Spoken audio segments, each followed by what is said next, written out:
It's been nearly 4 weeks since Israel launched Operation Protective Edge against the Gaza Strip. More than 1,800 Palestinians have been killed, including 400 children, according to the latest figures from the Gaza Health Ministry, while 3 civilians and 64 soldiers have been killed on the Israeli side at the time of this broadcast. And on Sunday, Israeli shells hit yet another UN school, killing 10 people among the 3,000 or so displaced taking refuge there. This marks the 3rd UN shelter hit in the last 10 days, prompting the State Department to issue a rare statement of condemnation against Israel, calling the strike, quote, disgraceful. But just 48 hours earlier, Congress demonstrated its united support of Israel by nearly unanimously approving another $225 million for the country's Iron Dome missile defense system. This approval, despite the fact that the United Nations estimates that more than 3/4 of the Palestinians killed in the campaign have been civilians. Now, just in the last couple hours, we're again hearing reports that all sides have agreed to a 72-hour ceasefire, although thus far, every ceasefire has completely failed. And over the weekend, the rising Palestinian death toll incited mass global demonstrations from France to Australia to call for an end to the bloodshed, including tens of thousands right here on the streets of Washington, D.C.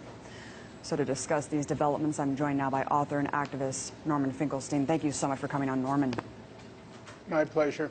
Millions of people all around the world protested the war on Gaza over the weekend. You yourself were arrested at a recent rally that you helped organize. Can you break down the circumstances that led to your arrest? I had been watching the massacre in Gaza in front of my computer screen, monitoring the information and also trying to answer a lot of emails I was getting. And finally, I felt that sitting in front of a computer screen didn't rise to the occasion of the massacre that was unfolding. And so pretty much on the spur of the moment, I decided it was time to get arrested. I put out a call about 12 noon. Actually, I recall exactly what prompted me to make that decision. I have a colleague at Harvard University named Sarah Roy. She's the world's leading authority in Gaza's economy. She spent a lot of time there. She also happens to be Jewish. She's the daughter of a survivor of Auschwitz concentration camp. And she had been sending me and many others these emails of the horrors that were unfolding.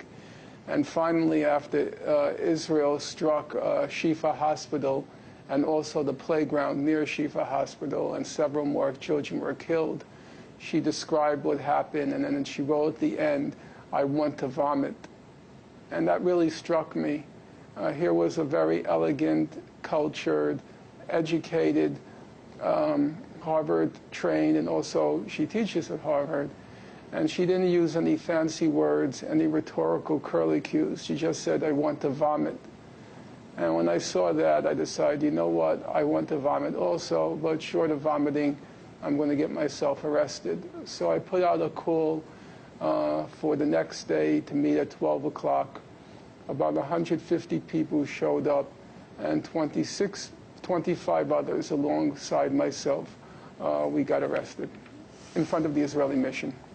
And Obama has come out saying that it's heartbreaking what's happening in Gaza, but Norman, despite this helpless detachment, he's projecting a new Snowden document reveals that Israeli aggression would not be possible without direct involvement from the NSA working with Israel's intelligence to monitor and target Palestinians. What does the U.S. have to gain by providing intelligence and tactical support to Israel? Well, the fact of the matter is, and everybody should be aware of it, the new Gaza massacre could not have happened without President Obama. President Obama was the enabler. Each day when he went out to a news conference or wherever he was speaking and he said, Israel has the right to defend itself, each day that he said Israel has the right to defend itself, he gave Israel a green light to continue the massacre. As it happened, as Israel escalated its terror bombing in Gaza, targeting one UN shelter after another UN shelter after another UN shelter, the international outcry, in particular from UN officials, even including, amazingly, Ban Ki-moon, finally put Obama in an extremely embarrassing situation.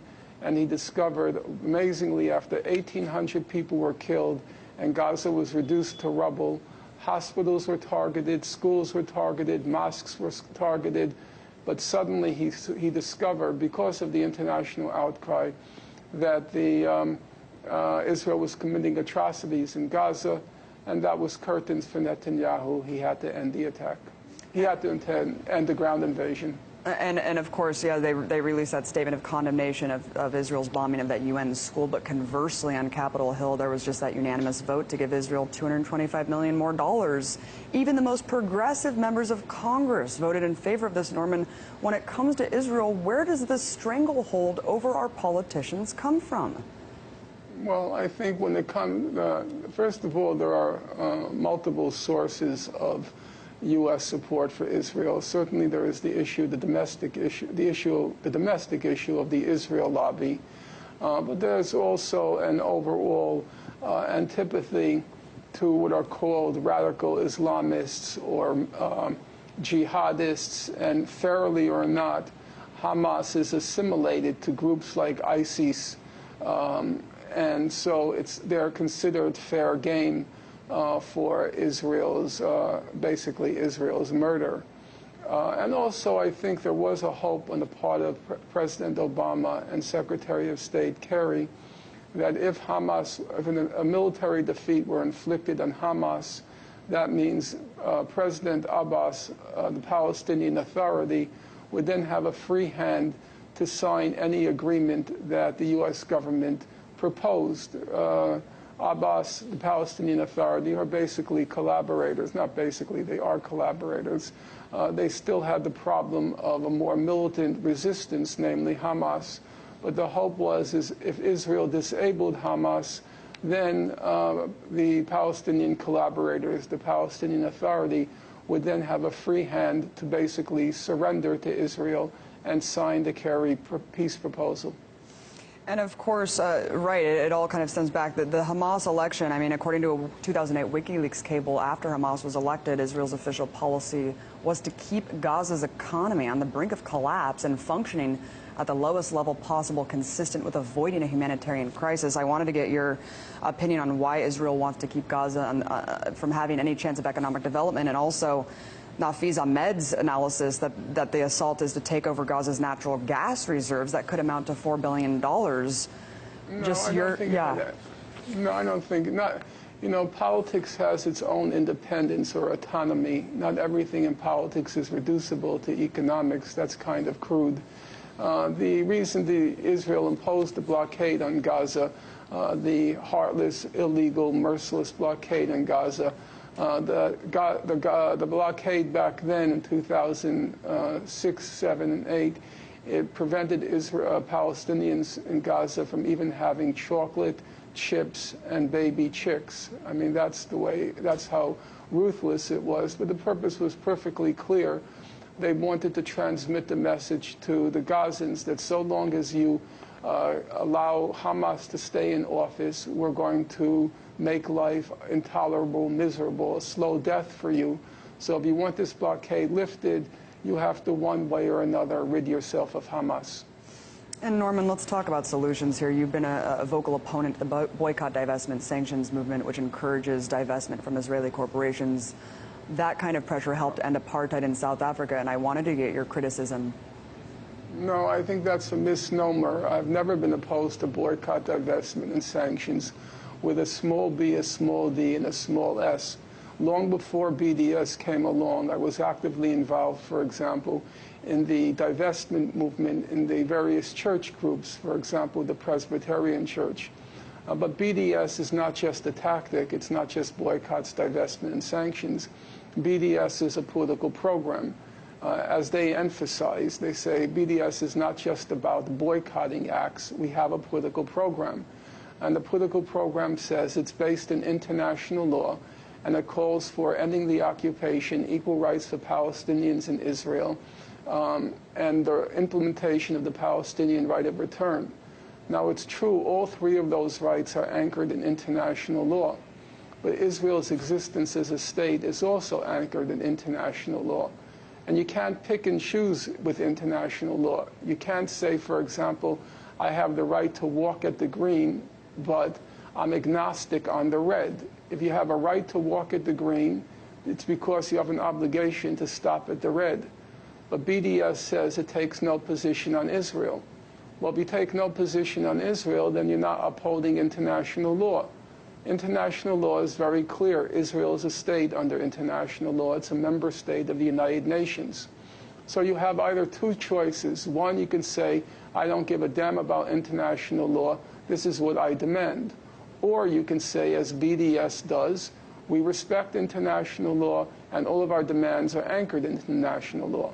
Well, if you take that position, as I do, and as BDS formally does, then you also have to recognize that Israel is a state under international law. And we've just heard of all parties, of course, agreeing to this new ceasefire, but let's talk about lasting peace in the region. You've advocated for a two-state solution in the past. Do you still stand by that, given everything that's happened? And do you expect it to realistically be implemented alongside the Israeli government's policies toward Palestinians? We have about a minute left. I don't advocate anything. It's not my place to advocate. First of all, I'm not a Palestinian. Second of all, I'm not Israeli. And third of all, I live in New York City. I don't live anywhere near the affected regions. I don't advocate anything. What I advocate is, if you say you're anchored in international law, then we have to see what international law says. Number two, anyone who's involved in politics knows that politics is not about personal preferences. If you ask my personal preference, I would say I don't believe in two states, I don't believe in one state. I happen not to believe in any states. I'm an old-fashioned leftist in that regard. But politics is not about what you prefer, it's not about what I prefer. Politics is about a realistic assessment of the balance of forces in the world. And a realistic assessment of the balance of political forces in the world. Thank you, Norman. Thank you. Unfortunately, we're out of time. Thanks so much for watching. Be sure to follow me on Twitter @AbbyMartin. Join me tomorrow when I break the set all over again.